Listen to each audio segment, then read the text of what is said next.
Good afternoon, and thank you so much for joining us. Over the next hour, we plan to tackle some pressing industry topics as we enter a new era of innovation, creativity in events.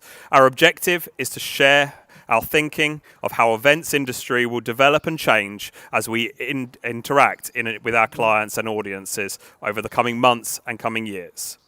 Before we start and meet our panelists, I want to start off with a bit of a poll, a bit of interaction. So we hope you've had the chance to access our polling and Q&A provided today by Vvox. There's a link in the chat box, or you can simply click and highlight the QR code by using your camera on your phone.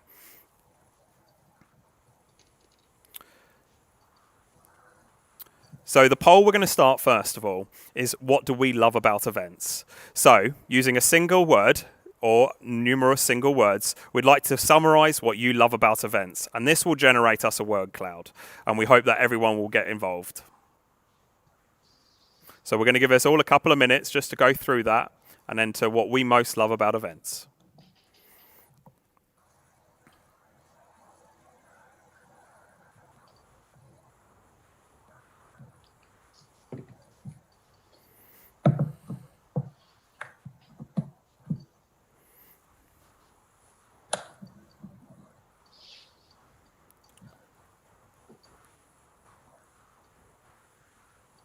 So about 10, 15 seconds more.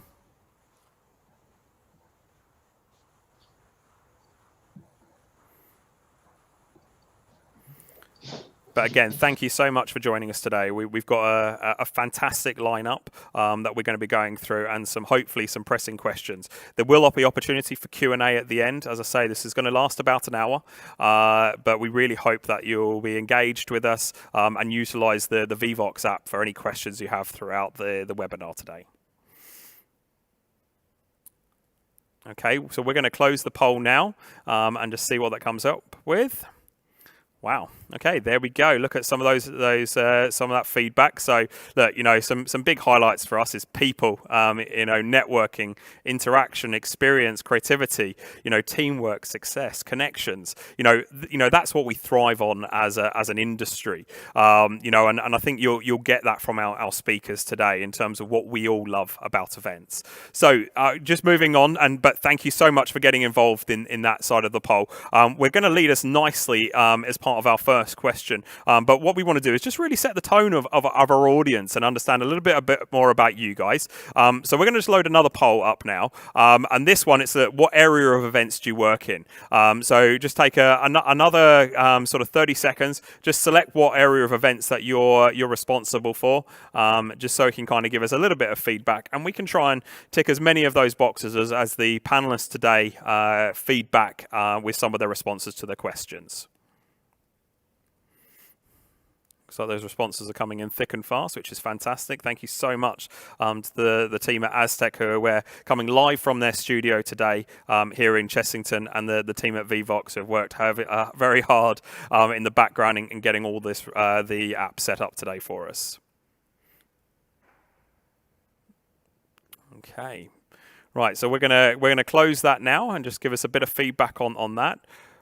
Fantastic. Look, really, wide mixture there. Lots of venues, suppliers, corporates and agents. So we've got a really mixed bag in the audience. So, that'll really help our panelists today to kind of get a bit of a gauge on some of the stuff that you guys are interested in around what we do as an industry. So, joining me today, we have four fantastic panelists. And first up, we have the energetic, charismatic Caleb Parker, founder, director, podcaster of Bold, has moderated hundreds of panels and interviews event professionals, plus in his previous role as chair of HBAA on innovation and technology as part of their committee. So no better press for talking about what we're going to be talking4today. Next up, our panelist has worked at some of the biggest brands, including Coca-Cola, McDonald's, Virgin Atlantic, not to mention racking up 400 plus live and online experiences as general manager of Song Division. Joining us is Sam McNeil. Our next speaker has an impressive resume, has worked for TRO for 6 years before joining Sledge in 2012, and today MD of Sledge and heavily involved with the event industry associations such as ILEA. Joining us is Sarah Yates. Last but not least, Tom Hurley, Head of Events and Creative Services at Virgin Media and Liberty Global. Having joined Virgin Media in 2014, Tom has established himself as a forward-thinking event planner, always looking to push the boundaries of creativity and utilising technology. So thank you guys from me and all the team at Farnborough for joining us on that panel today. So let's get kicking, really, and start with our question time. So for the first one we're going to kick off is what do our panelists, love and value most in our face-to-face environment within events? So to kick us off first, I'm going to come to Tom Hurley of Virgin Media.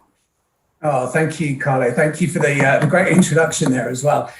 Simple one for me, the word fun, which I saw on the word cloud. I think we are frankly blessed a lot of the time in the job that we do. It is sometimes the hardest job that I have had, but by far the most fun that I have had. So fun for me is a huge part. We are so lucky in what we do. And for me, it's about creating really special moments and memories for people. So I think if I was summing up what I love, it's the fun that we have when we work and when we play, and then creating truly special moments and memories, whether that is corporate, formal, informal, whatever it will be. It's seeing that smile on someone's face.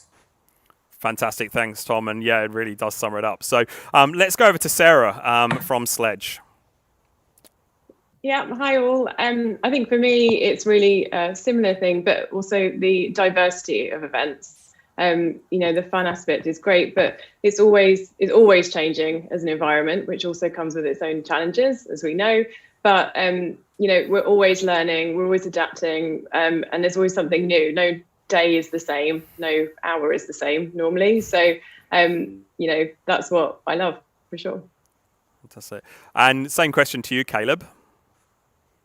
I think going back to the poll, the people, it's the feeling that you get when you're seeing people in person. We're all in this pandemic right now, and talking to people virtually often. And just recently, I was able to connect with some friends of mine, and just being able to see them in person, and that feeling that you get, it can't be replicated. So that's what I like about events, is the people. Fantastic. And same question, and not leaving you to last, but Sam. Great. Thanks for having me, Carlo. I think for me, it's the fact that, 6 months ago, everyone was pushing each other so hard to create these incredible events. I think worldwide in the industry, there was a big thing about festivalization of events, and what that meant really was, successful events were ones that really engaged all of the senses. And now here we are, and we can see each other and we can hear each other. But I used to love when you'd walk into a room and you would smell the amazing food or taste the amazing food, and you would see the incredible theme that someone had created, and you were just knocked over by this sensory overload. So I'm desperately missing that, if I'm completely honest. And with that, the energy, which was what I threw up in the word cloud, because I'm definitely an extrovert and someone who lives on the energy that I get from other attendees and from if I'm performing especially. That's really hard to gauge when you're on a Zoom session. So Yeah, brilliant. Thanks, Sam, so much for that, and all the panelists for those responses. I think that you definitely echoed the thoughts of what the audience are saying in terms of what we're looking for and looking forward to getting back to with our events and restarting. So I guess for me, where we can kind of lead on from that is what learnings has this experience and over the last few months have we learnt, and where we want to carry that forward into working with events and future working. I mean, Sam, do you want to come back to us on that one? Yeah, learnings. I think having this, speaking personally for me and for Song Division, it's a cliche, but had that sense of gratitude that even though everything's been thrown on its head, that we've been able to still deliver something and deliver experiences and still help clients and still support the industry. So just never resting on our laurels, always pushing and not knowing, which event might be your last, and making sure your best event was the last one that you held, and always pushing for excellence in everything we do, and just remembering that there was a time when we couldn't meet, because we're going to tell our grandkids about this, and hopefully we won't be living it, for too much longer. But remembering that we're lucky to have the jobs we have and to work in this incredible industry. So I'm definitely never going to be taking it for granted again. And the next, same to Sarah, really, and in terms of what you're from an agency perspective, and what you want to carry into future workings with clients, and how you engage with from an audience perspective as well. Yeah, I think as learning is that embracing the change. We're used to doing that as an agency because every brief, every event is very different from the other. But I think instilling that confidence in our clients and people we work with.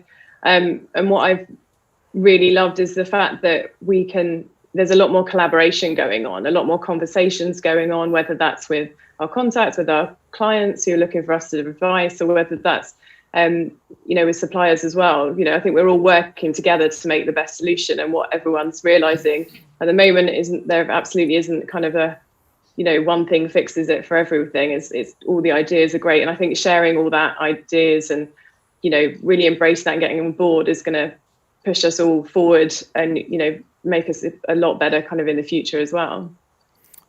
Yeah, fantastic. And I think, you hit it a lot there. And obviously we've seen lots of hashtags coming out over the last couple of weeks and months, stronger together. So that very much echoes what you're saying there. So, Tom, how have you found this experience, and what you guys going to take forward into what you do as running events?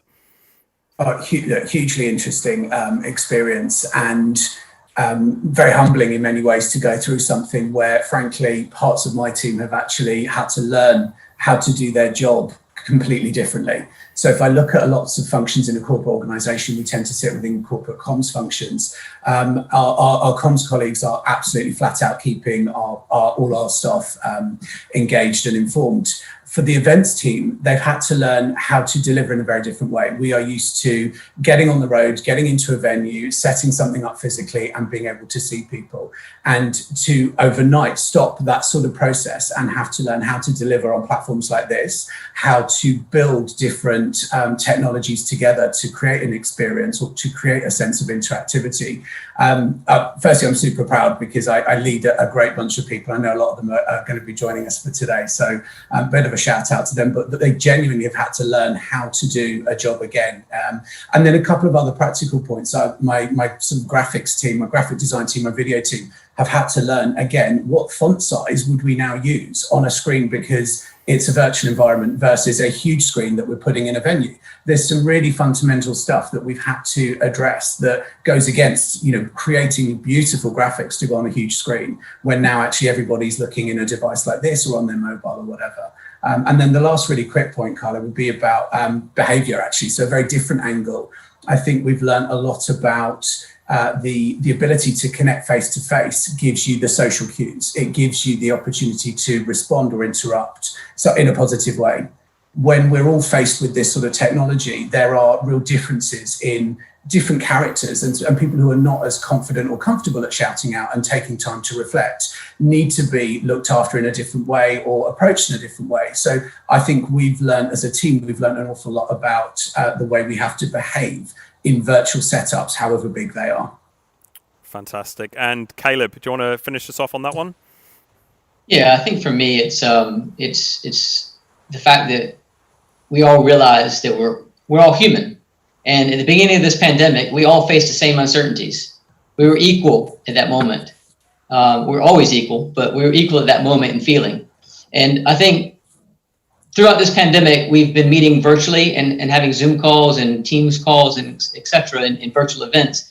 And in my experiences, a lot of these meetings have been a lot less formal than they would have been if we were in person. And I think because we understand that we're all dealing with this. And I hope we carry that part in going forward, that understanding and that willingness to support someone where they are and how we work together going forward in the future. Fantastic. Yeah, I mean, look, all those responses have been very clear and understanding that we want to do more as a team. And I think the big thing that I've witnessed and speaking to various people within the industry is, almost this has created a bit of a level playing field. We don't have, our bosses in corner offices. Everyone has the same background. We're seeing people in their lounge rooms, wearing, shorts and flip-flops and T-shirts. And I think, it's really sort of allowed, everyone to kind of come together. Doesn't matter if you're the MD of an an organization, or, you know, you're a technician, or, you know, the PA, or anything. You know, we've got a level playing field. So yeah, very much echo that thought, Caleb. So thanks very much for all your responses there. We've got lots of questions coming in, so, you know, this is very exciting, and we'll get to some of those questions towards the end of the webinar today. So the next one I really want to touch on is around trends, and where do we see the focus when we get back to live events? What will some of those trends be that we'll be looking at? So I'm gonna start with this one with Sarah, actually, on maybe, you know, what some of the trends that she's seeing from an agency background. Yeah, I think it's still similar to kind of before we were in this situation, but it's probably brought it to the forefront more so that it's really about that bringing that purpose and what that value is behind an event, and making it an experience or a situation that people really feel that they're getting something from, and it's worth their time and their investment in it. And I think we all said it before, but I think it wasn't necessarily always taken on board. There was still lots of messaging to be aware of and taken. I think now we'll take that to heart a little bit more and move that forward to ensure that we're making the most of everyone's time. You know, it's in the right environment. It suits everyone, not just, you know, one side from the brand, but not about the people. And it's definitely more about that people and that community spirit that everyone's kind of more on board with, which is exciting. Perfect. Thanks very much. And I guess, Caleb, you know, from your side, obviously, you know, what sort of trends? Obviously, you've got two hats on, really. I mean, and some of the feedback you've been getting back from the industry, and in some of the sort of webcasts and podcasts that you've been doing. What sort of feel are you getting from the industry? I think it going back to my comment about the feeling that you get, you know, from when you see people face to face, and, you know, going forward in the events industry, it puts a bit of pressure, I think, on us, because we've been able to be productive, working remotely, having virtual events. We've been able to do that. We figured out how to do it. So why should people come back to a live event? Why should people go back into the office? And that goes back to creating those experiences that enable that human feeling, the experiences for those serendipitous moments where people come together that you can't get in a virtual environment. I also think that hybrid and having the ability to have that live event and bring in and engage virtual attendees at the same time, it enables people to expand their, you know, their reach and expand their community. So I think we'll see a lot more hybrid going forward in the future. I mean, that segues perfectly for me to come to Tom next. I mean, you know, Tom, with your background of Virgin Media and Liberty Global, how do you guys see it as such a large organisation, you know, moving forward in terms of, you know, lots of offices around the country and globally now as well? Yeah, really relevant point for us. And I think echoing some of the points that the others have said, so Sarah's point around the value of something, I think is going to be something we are questioned or much more aware of. And then to Caleb's point as well, I think for me, there's going to be much more of a blend of styles. So we have, again, overnight, we've had to prove that remote working, virtual connectivity like this works. And we've stood up, you know, for us, an entire organization and customer-facing operation remotely.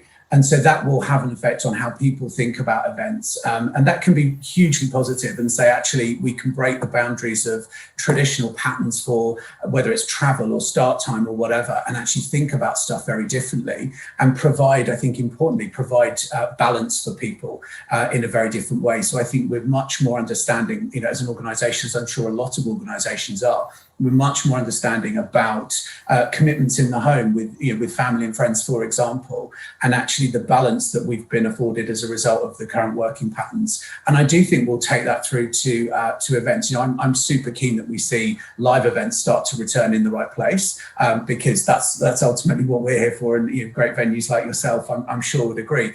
But I think the balance of the style of event, the time that it starts, the technology that it's used, and perhaps even the option for someone to say, actually, I want to choose to attend in person or online, rather than I'm forced in a slightly more traditional way to make a choice. Fantastic. Yeah, look, I mean, I can echo that. I think, look, we all want to get started back in the right environment, but we want to do it all in a safe manner. So yeah, 100% behind that one. Sam, I guess where you guys, and you mentioned earlier, being very virtual, and obviously you guys are I'm normally seeing you on stages in Vegas and in Barcelona and around the world supporting clients, and from Coca-Cola to Richard Branson. So I mean, where do you see, and from your side, developing? I mean, what you've got is very much an online and offline product, which you've obviously been utilising for a long time anyway. Yeah, I guess what we're seeing is obviously the hybrid thing, but also the multi-hub conference. I'm getting a lot of inquiries for European conferences where they're going to have delegates meeting in 6 locations across the Europe and the UK. France, Germany, London, and having some speakers that'll be in person at every event, but then everything else being broadcast virtually, and even having Song Division as a band in a London recording studio being beamed, doing our interactive songwriting thing with them virtually, and then that all excites me, really, to be honest. I love that idea of people watching, not necessarily logging in from home on their own computer, but watching with their group in their own city, and clients are just going to have to question the cost of putting on a conference now and flying hundreds of people to one location, and the environmental footprint, and those kind of things, because we've seen that it is possible to still meet virtually and I guess hit some of the objectives of a conference as far as communicating objectives and strategies, but what I feel lacks from these virtual events is the organizational culture that's a huge one for us clients. So we want to get everyone together. We want to get everyone pumped about our brand values. We want to enrich that organizational culture. I'm not seeing that happen very well at the moment on virtual events, and that's because some of that happens at 1 a.m. at the bar, let's be completely honest, at the hotel lobby with your boss, when you have that chat that you've been wanting to have a talk about for months or years, and you finally get that moment, or just catching up with your colleagues who you talk to on the phone every day in the German office, but all of a sudden you're at a karaoke bar with them. Obviously, these are just silly examples, but that is what's really lacking. You can talk about, we're saving money, we're saving the environment, we're still meeting virtually, but that stuff you can't do. I don't think virtually, or a lot of it you can't do. So the hybrid thing is going to be huge. We all know that. The virtual hub thing, I've only seen it done well a couple of times pre-COVID, but I think that's going to become a thing. So people will still meet in their groups, but there'll be 6 or 7 groups across whatever Europe or the world. So that's what I think it's going. I mean, all those responses are fantastic. So thank you again, guys, for giving that feedback. I guess for me, it's now really, look, what positive changes do we see for the future of events? What are we going to take away and implement some of those changes? So, Tom, what some of positive changes that you feel that are going to now be introduced with the sort of the future of live events?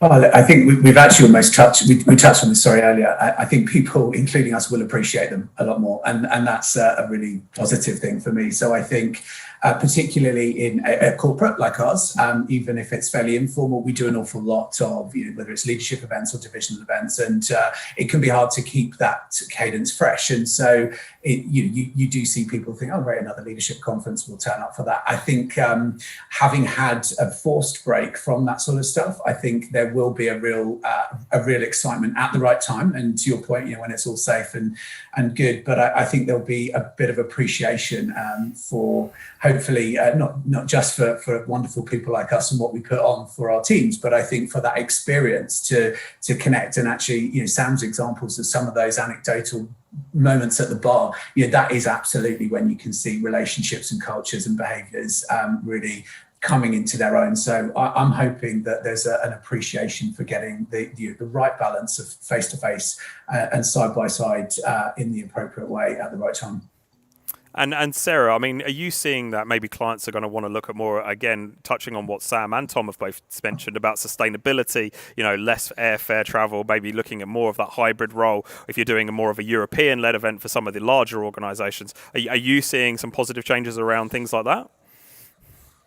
Yeah, definitely. And, they're all great, reasons to do this as well. It was there before, but it wasn't at the forefront of people's minds. It was more as a add-on that we should be doing this, but actually have we got enough, mind space to be thinking about that side of things or not? And I think now everyone's moving towards like bolder choices and being more creative and thinking a bit more about those events and kind of saying, yeah, we want to do something different. Let's be a bit more creative and take that time to think about the why and the what and the value and all that. And, like we said, we've said we do it before, but, it's hard to do it because so much happens. As an agency, we're doing that all the time because this is our day job. But when working with clients and what you need to do, it's harder because you've got more to think about. But I think it's exciting change because it's definitely going to be more creative. It's definitely going to be that bolder option and open to new experiences and not just kind of being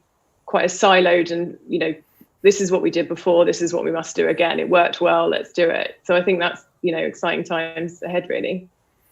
Yeah, and look, I think I completely concur with that, and I think I can see lots of nodding from the panel as well on all of that. I mean, one of the things that I've really noticed is that work-life balance, and one of this is really highlighted to me is being able to get that balance when in times we're normally very rush in the events industry. We're going from one event to the next. We're trying to really cram our lives in together, and this is kind of, I think for me and what I'm getting from people I speak to is about this has enabled us to a bit of reflection and looked at what positive changes that we can implement, not only in our industry but also with ourselves. I mean, Caleb, talk a little bit about what you've been hearing on some of your podcasts recently.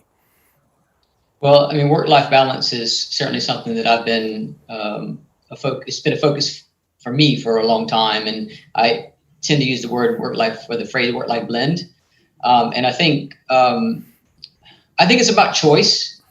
And in the past, a limited number of people had choice on when, where, and how they worked. And now everybody has to work from home. And I think after this, hopefully we go back, we give people the choice. Certainly it depends, but if we move to a results-driven leadership style and across our businesses, then it's less about FaceTime, right? But how this goes back into the events industry, I think choice also comes into the events industry, into live events. And I think by having hybrid in the future and being able to have hybrid events, we're giving our community, because who do we have events for?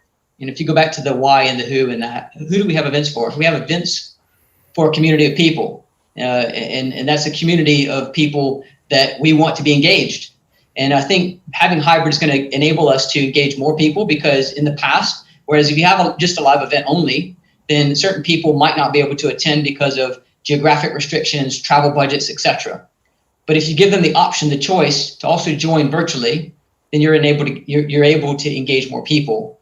And also, I think because of hybrid going forward, we'll be able to engage people early on before the event, leading up to. Perhaps that looks like, and it's going to be different for everyone. Perhaps that looks like some marketing, some sessions in advance of the live event, sort of to tease it out.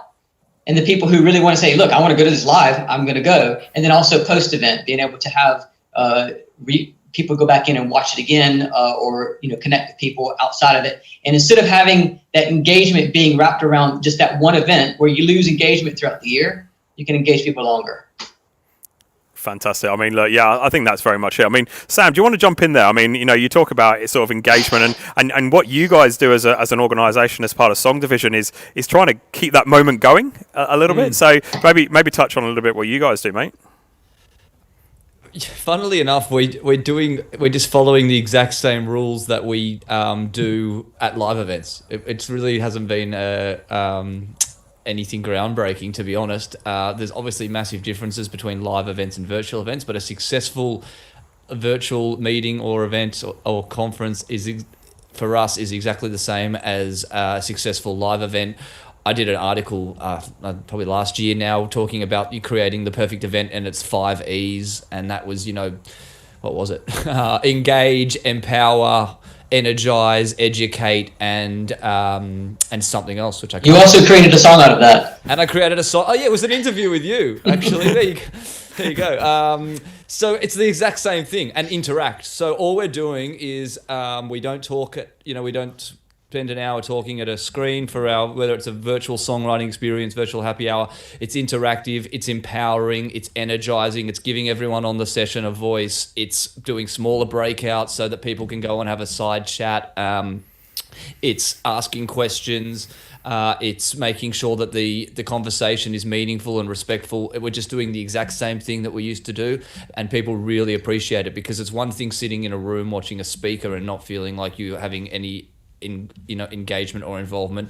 It's 10 times worse looking at a computer screen, and when you've got the option to have emails going, television on, food cooking, kids screaming in many people's case. So just stick to the formula. Just keep it engaging, keep asking people. Events are about the attendees or participants, so make it about them. Ask them questions. What do they want?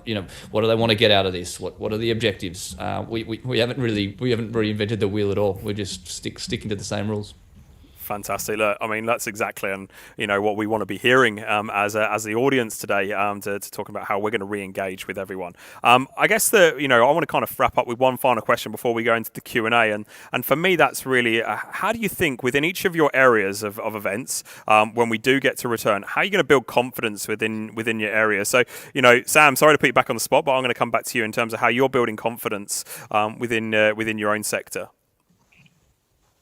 Yeah, I haven't thought about it a lot, if I'm completely honest. And we're in a really tough position because, thank God, hotels are opening, meetings are coming back, where people are proposing. They're going to happen in venues, hopefully sooner rather than later.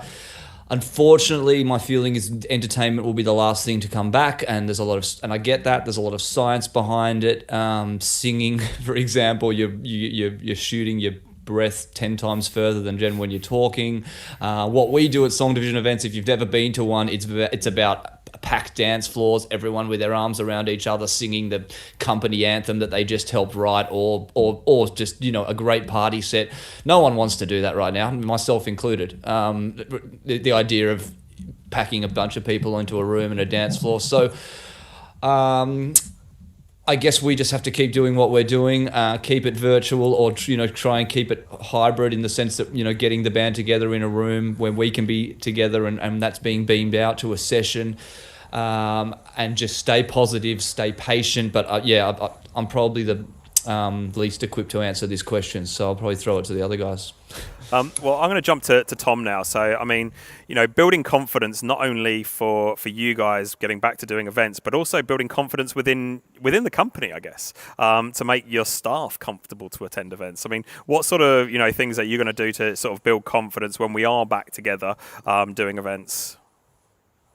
Yeah, great shout, and one that we are actively as a team, we are actually talking about and thinking about. So I'm happy to share some thoughts. I think a couple of quick kind of categories, one around engagement, and so stakeholder engagement in particular. I think we will we have great relationships with the stakeholders that we support within our organizations. I can see us needing to be more robust, really continuing to work at those relationships as the subject matter experts within the organization, giving them the confidence that we're picking the right venues, the right partners, the right blend of technologies, and that sort of stuff will come through the relationship. So I can see a real a positive upweighting of stakeholder engagement. And the other kind of core point, I think, will be for us around communication, particularly with attendees, delegates, whatever the circumstances. So I think being more robust, perhaps in things that your pre-event communication, I can see changing dramatically. This is something we are talking about as a team. There will be a need for us to perhaps ask people, are you even interested in attending this, versus us assuming that you would be there in person. So asking questions in very different ways, giving them much more detail around, not necessarily necessarily the ins and outs of the operation of a venue, but actually giving them more detail about, we have picked this venue, we're really comfortable for these reasons, just talking a bit more about what we have done or what we've put in place to evidence, if you like, in whether it's discreet or not, that we're in great shape, we're really comfortable and we're really confident, and so should they be. So I think for me, as a kind of internal model, I think it's about engagement with the parts of the business that we serve. And I think it's about really robust communications beforehand. And that could cover what to expect when you're on site and how to behave, just as a couple of examples of, I think, how we will focus on confidence. Fantastic. Thanks, Tom.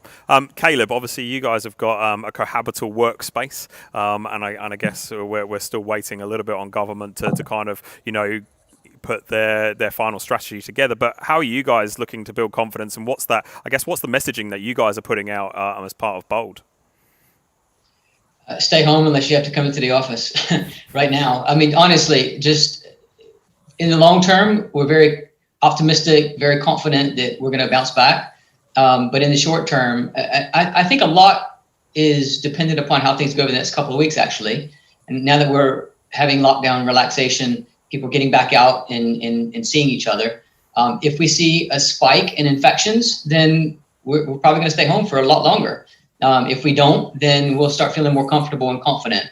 So, I think that's, to me, in the short term, that's our messaging. So we're making sure everybody is empowered to be productive wherever they're working from. And but let's say that we are going back to work. Let's say August. I think is the right time frame. If there's not a spike in infections, then for us it's measuring the confidence of our business, is because we're not a big events company. We're a small meetings brand.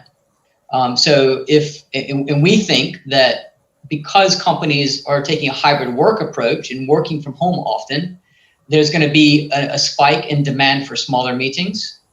People will need to come together more for meeting rooms versus being in the office every single day. If that happens, then we're going to feel really good.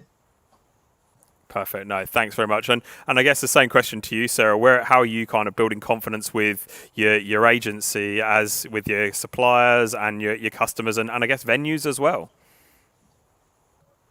Yeah, I echo a lot of what Tom's been saying, really. So, it's about sharing and kind of sharing that knowledge, sharing our experience, sharing our learnings of what we've had here, but, talking about it more openly and why we've chosen one option over another and why we've gone down a particular route, but being more open about it, not just saying, we've done this because this is the right thing to do. And, it's like opening that conversation a little bit more and kind of communicating a bit more.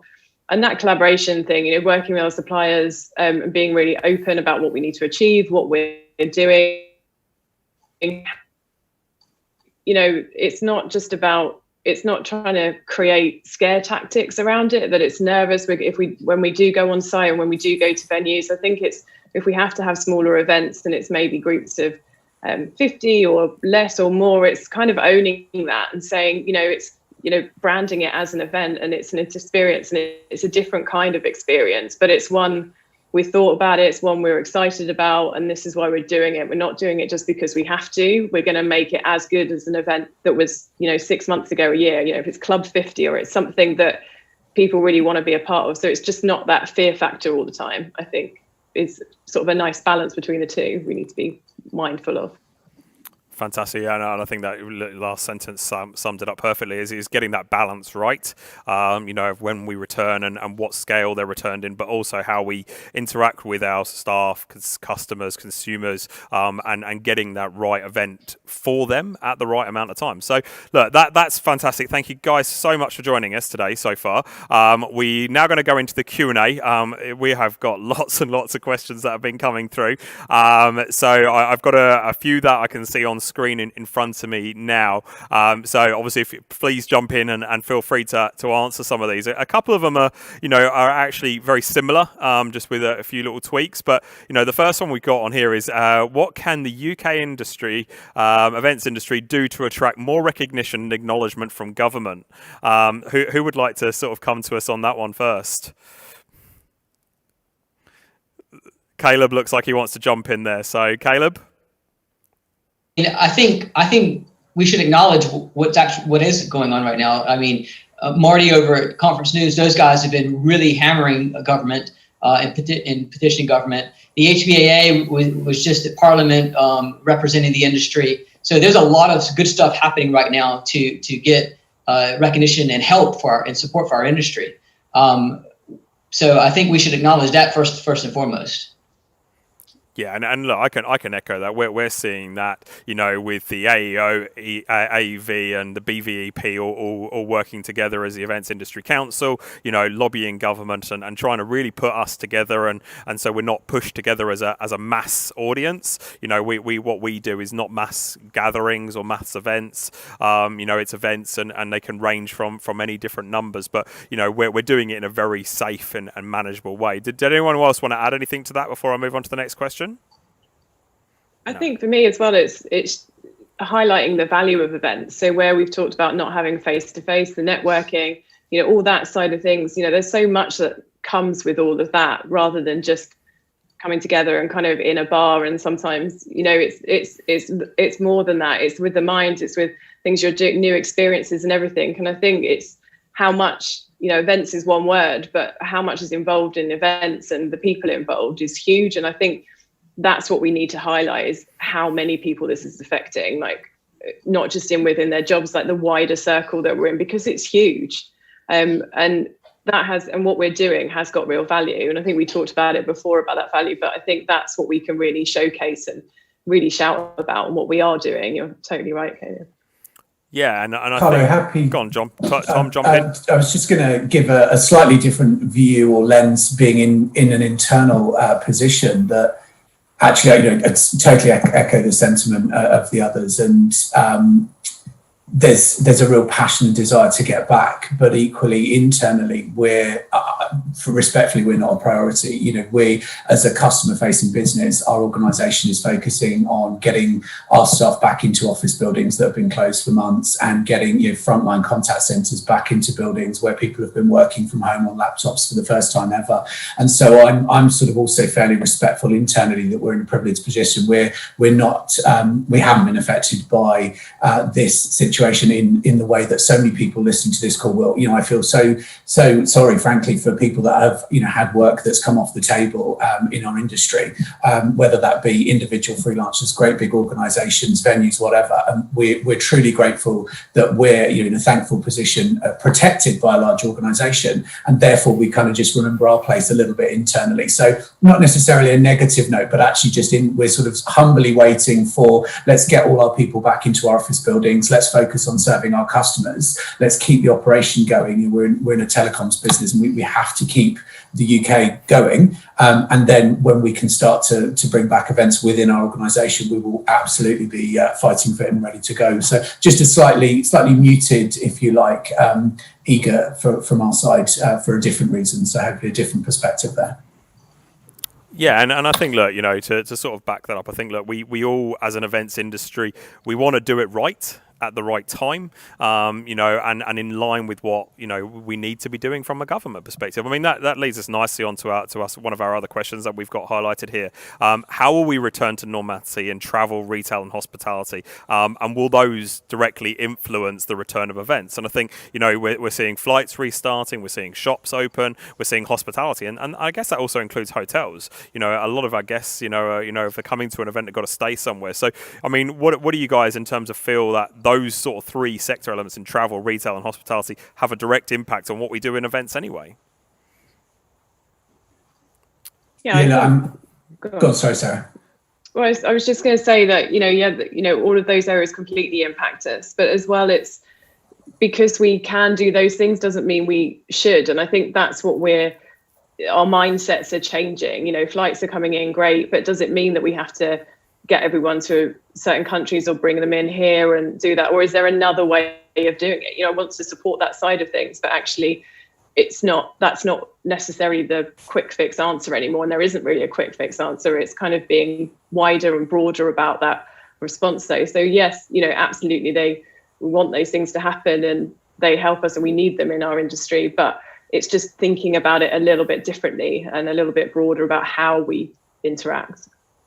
Tom, did you want to jump in on there as well? Yeah, it was actually a very, very similar point. So to answer your question, yes, we absolutely need these other industries and other areas to come back in. And if I look in our organisation, we have taken signature and headline events off the table this year for the first time. In places like Amsterdam, where we're very active with a head office function, and then some in the US as well, where we've simply not been able to get to. So you take them off the table because they can't operate. But absolutely, to Sarah's point, we have had to. We've been forced, but we've also enjoyed to challenge. Well, do we need to do them in the same way? Of course, some will probably come back on a year later in the same sort of way, but an awful lot of them. I'm thinking of a signature leadership program we run internally that absolutely relies on the face-to-face connections between those. That's a small cohort that meet directly with our executive team.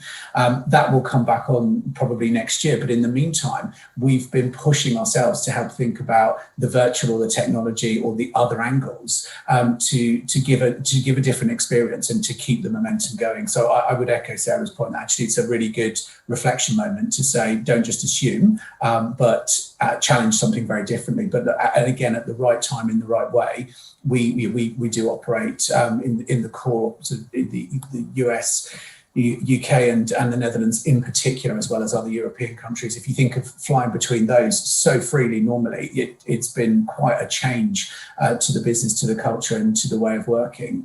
And it will be great to get back to those when we can, but equally maintain that challenge and that balance and that choice element. Fantastic. Thanks, Tom. This next question really does segue into some of what you were just talking, Tom, so I will come back to you on this one. How do you feel about big brands going 100% virtual? Yeah, honestly, that scares me because I've got a wonderful team internally, and whilst we are absolutely pivoting is the another new word we're hearing an awful lot about at the moment. The team that I look after, we are absolutely pivoting to deliver in a very different way, whether that be through technology or behaviour or whatever it is, and it would worry me if we were told that's it, you're going 100% virtual. There's other big brands that have been brave enough to say that that's a stance that suits their organisation, their operation, their staff, their culture, whatever it is. I personally have a view that it's about a blend. So I think it is the blend of live face-to-face versus more virtual versus hybrid. It's the blend of the technology. It is the balance of the approaches, and Caleb's point about the sort of the work-life blend actually sums up for me. There's so much more to take into account now that we've learned about ourselves and about our organisations. I would personally be very nervous going to 100% virtual, just because I think that just changes the skill set, the dynamic, the interest for event professionals. That's not to say that it's not a bad thing, because I think you will equally the positive will be seeing a lot of professionals who will truly specialise in virtual delivery in a way that we've never had to. So welcome the thoughts from others, but I would certainly be nervous about a purely virtual approach. Does anyone else want to jump in on the back of that question? I'm not sure. Is it possible, Tom? Is it actually possible to go 100% virtual? I don't think so. I don't think it is. I don't think. No. We miss each other too much. No, and the last 4 or 5 years I've been speaking at a massive HR summit actually with Amy Blaze. I see is on the participants there who we worked on that together, and I enjoyed that conference because I learned so much from it. I co-chaired it, and it was the top HR people from across Europe, and the common theme was, no matter how far we went down the rabbit hole of technological transformation and AI and all these things, on the other side of the coin, we needed human interaction more and more and more. So it's never, if anything, it means that we need the face-to-face. The more we go down virtual, the more we need the face-to-face to balance that organizational culture, that feeling of real connection. So that's what the beauty of it is for me, because there's just we're not gonna, we don't know what's going to be out there from a technological point of view in the next 15, 20, 30 years, but it doesn't matter. It doesn't scare me. I don't think, there's never going to be live music at events, because the more these things happen, the more we long for that old-fashioned in-person experience. So I don't know if it's even possible for something to go 100% virtual, in my opinion. Any other panelists want to sort of jump in and concur? I'll concur.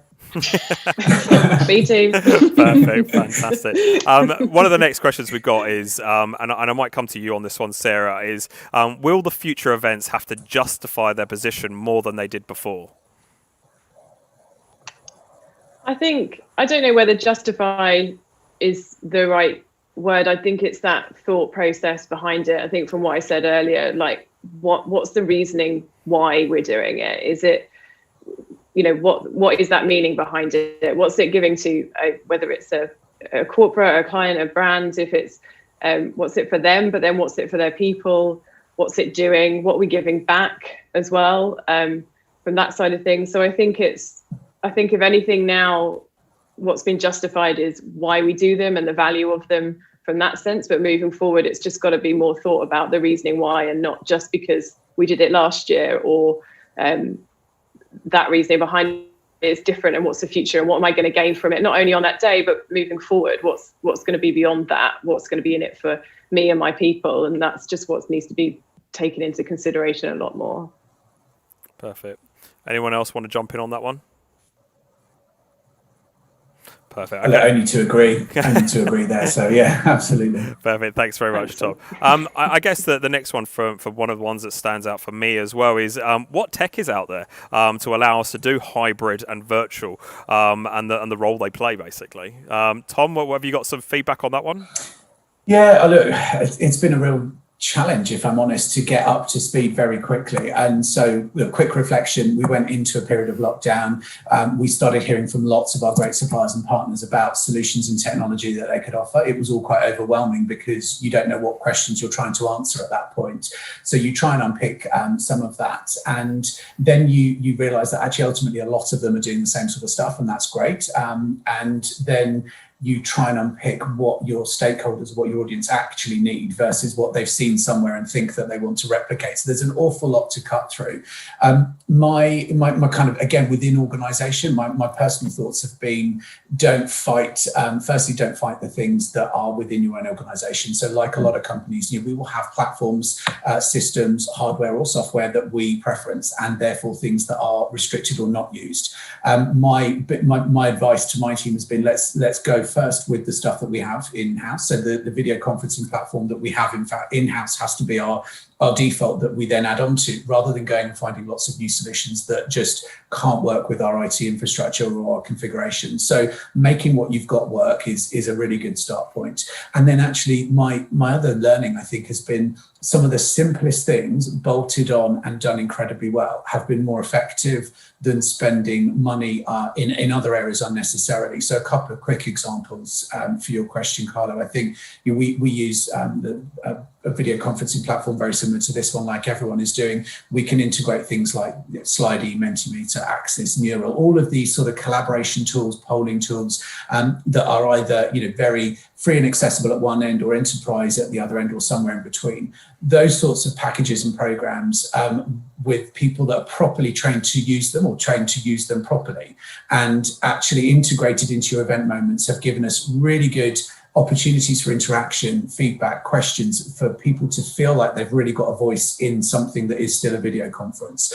And yet they're very, very simple. Taking a more robust package means you can brand it, you can make it look a bit better. You can also then get a lot more data out of the back of it. You can record what people are asking you and what sort of data points you've gathered throughout the session. So at a simple level, it's not overcomplicating the technology. It's integrating and bolting on the right bits that fit everything. And then at the other end, to sort of conclude, I'd say it's finding the right partners, which we've worked with a number over the last few months to help us with bigger events. But being really clear, do I need a broadcast solution that is just going effectively one way? We've been doing streams for 10,000 people or so fairly regularly, which we've kind of cracked, but you do need another partner to do that. So finding the right partner to help you create the environment to broadcast out. And finally, then other more event type moments that would have more interaction in a different way might be a lower volume, but just more about the agenda functionality than it being a pure broadcast. So there's a lot to unpick and work out what is needed, bolt on the right bits, or if it does need a partnership, find the right partnership, the right technology, whether that be a kind of virtual event platform, or as we frequently be using, actually almost like a broadcasting platform, if that gives a bit of flavour. Yeah, fantastic. I mean, one Tom that's just come back in, and it's directly at you actually, is what sort of solutions are you using at the moment? So internally we use a lot of Cisco products. So we use WebEx is the Cisco platform that we use both for meetings. We use the events platform. We also use the training platform, which allow for breakout rooms. You can put participants into rooms and pull them back to plenary situations. That's also very useful for integrating things like Slido, as I mentioned, Mentimeter, Access, Mural. Those are probably 3 or 4 that we would be more confident to say that we are actively using. And then look, there are great partners out there, and without getting into sort of naming in the right or wrong way, there are a number of great organisations that we've partnered with that are either preferred suppliers we've worked with before, or we haven't had the opportunity, but we're happy to give a go, and we've had some great results. So happy to pick up if anyone wants to chat about other experiences for other kind of event agency type partners that we've partnered with for either all or something. We're very fortunate. We've got the graphics team and the video team in-house as well, so we're able to manage a lot of that work. So sometimes our requirements are more for the platform that is creating the environment and broadcasting it out and packaging the stuff together for us. So really happy to pick up if anyone wants a chat about more specifics. Yeah, brilliant. Thanks, Tom. Sarah, I'm just going to touch on this next one with you in terms of how you guys have been operating. But how do you feel that we're going to meet the demand for hybrid events with, I guess, skill sets, training, and additional outsourcing, or maybe even merging or pairing with other suppliers to be able to create the solutions? Yeah, I think hybrid is the buzzword that's going around at the moment. But to be honest, in my mind and my world, events are always hybrid. They always have been, and they always will be, because they're made up of so many different, things coming together. And I think where we benefit there is working, with our suppliers and having that more collaboration piece. It's not about, we do this and you do that, and we keep everything very separate. It's about what's the end goal? What are we trying to achieve here? How do we all come together with ideas, sharing ideas, sharing your knowledge and your learning? That's all massively helps. No one person comes up with that winner idea. It's through that collaboration that everyone's working, and that's I'm enjoying that a lot more, because everyone's so much more open to that. We've got our great suppliers that we work with as well, but we're open to so many more as well, and kind of seeing what's out there and what's offering. So that communication, that collaboration is what it's all about, to get that right solution for us. Fantastic. Does anyone else want to sort of jump in on that in terms of sort of how we kind of merge with suppliers and obviously being able to put on extra solutions? I would just echo what Tom said about keeping it simple and staying in your lane. Like, I know what we're really good at, and that's engagement and music. And we don't. I'm not great at broadcasting. I'm not great at getting the experts to handle their element of a virtual event or a hybrid event is the key, because that's what great event managers do as well. They find their right partners, they find the right suppliers, and you don't try and be the be all and end all of the event, and you let people who are the experts do what they do best. Perfect. Fantastic. Look, I'm conscious that we're nearly getting to the end of an hour, but we've got a couple more questions, so stick with us, guys. It's not very often that I get such an eclectic panel together with some fantastic points being made today. So the next one's a little bit of a big question, so bear with me on this one. But what happens if Europe opens for business, but attendees from the US and parts of Asia are not allowed to enter due to the risk of spreading COVID? If it's a traditional in-person show, something like Farnborough International Air Show, so this has clearly come from one within my team, will there be enough sellers and buyers to justify the show going forward? I guess who kind of wants to answer that one? I mean, from Sarah, from your side, are you seeing where you've got that multitude of event where you might got lots of suppliers coming in an almost in an exhibition format, where they're not going to get the buy-in, or maybe attendees coming from those parts of US and Asia, and it's heavily divided on that? Yeah, I mean, it's definitely a tough thing, but it's also that decision. That's the conversations that happen early on about the kind of what ifs and the possibilities and the realms, and dealing with them at the beginning of the process as well. Because, I mean, it's more of a risk now, but it's always a risk. But it's all about that pre-communication, that whole campaign piece of how we're kind of dealing with that. And it's not just the event that you think about, it's everything around it. So it's making sure that that's hitting the right marks, that the right people are coming. And if they're not coming physically because they can't, but there's another way for them to interact if it is a last minute decision as well. So it's kind of really picking out all of those elements when you're planning, when you're thinking about the event, and always, we're always thinking about the what if, and when things, don't quite go to plan, how we can kind of work around them. But the more planning you put in, thinking about those scenarios, the better you're going to avoid those kind of issues when they come, if they come. Fantastic.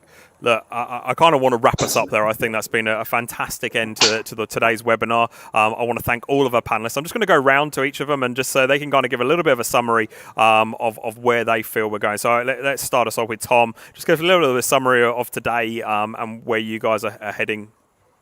Yeah, well, look, first, thank you for inviting to take part. It's been great just to spend a bit of time reflecting and talking and sharing some experiences from our own organisation. I think key kind of words, if you like, or reflections for me, balance is the really important one. So the balance between the types of things that we will deliver going forward, but with a real passion to see some of that cool live stuff coming back on the table. I think the other sort of summary point for me is common sense. And I think it's great to see, particularly in the UK, it's great to see things starting to unlock. I'm really excited that that's going to have a hugely positive impact on our industry, starting to get back onto its feet. But actually everyone just applying common sense, whether that's, you guys out at the weekend, this weekend for the first time, right through to when delegates come on site. You don't want to be micromanaged, and we don't want to be micromanaging people and guests coming to our events. So I think everyone just applying their own thread of common sense and appropriate behaviour,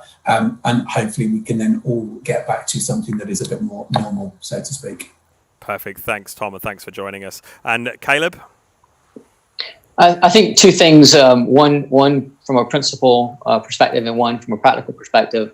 I think principally, a lot of people jump to one conclusion or another at the very beginning of this.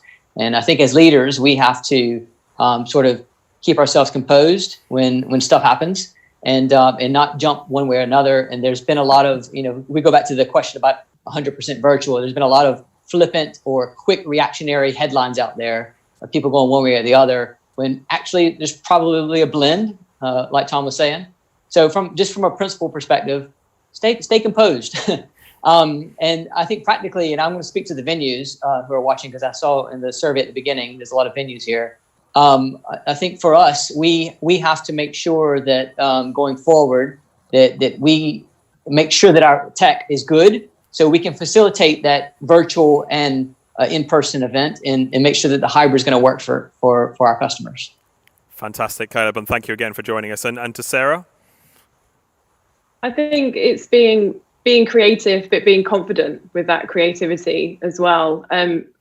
Completely echoing what the guys are saying, be smart about those movements, but don't be afraid to think differently and get different opinions. Let's be more creative and more and bolder about where we're going and what we're doing, but have confidence in that too. Fantastic. Thanks, Sarah. And Sam? He's got the great pose. Could be that he's frozen. Well, I'm sure Sam would echo all of those thoughts today, and I just really want to thank all the people that have attended today. Special thanks to Aztec Event Services here in Chessington as we're live. It looks like Sam's back, so we're going to go live to Sam. Hey, can you hear me? Yes, we can, mate. Yeah, one of the beautiful things about virtual events, that's happened twice now. Oh gosh, wrap it up. I was going to say, I can't believe no one's asked whether you're going to keep that beard or if any of us are wearing pants, which I am, by the way.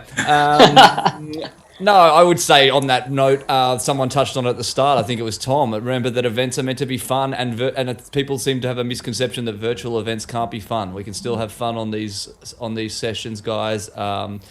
trust me, speak to me if you want to, if you're looking to have fun. And just be patient. No one is dying to get into a room full of people and give everyone a hug and get up and make great live music as much as me. But that time will come, and in the meantime, we just got to find other ways to stick together. And on that note, one of the positive things has been just the incredible amount of support everyone's giving each other in the industry, personally, one-on-one, competing hotels coming together, competing associations that are working together. It's pretty incredible. It's, when times are tough, the way to see the unity that this industry has and the support, people calling each other, it's been special. It's been incredible. It's been one of the positives to pull out of it, that we're all there for each other. So whatever the hashtag is, stay stronger together, all that stuff. We just got to keep doing it, and it's tough. Every day is a roller coaster, but just got to keep going and just be patient and be positive and do what we can while we can, and hope one day we'll be laughing about this over a drink at Dre's nightclub in Las Vegas. I think we will be. Look, thanks very much to all our panelists today. Thank you to our attendees who have joined us today. I think that's been really insightful. It's obviously given me a lot of hope and determination to continue what we do as an events industry. But again, just to echo my thoughts at the beginning, just a special thanks to Aztec Event Services providing this fantastic studio here for us today to come live from, Vivox for the app, and my huge support has to go from my team at Farnborough International, especially Bex Hale, who's put a lot of effort in pulling all this together and getting somewhere. But thank you very much to all our panelists. This is being recorded as well, so we'll be going out on social with it as well for anyone who hasn't been able to make it today. But thanks for joining, and we'll see you next time.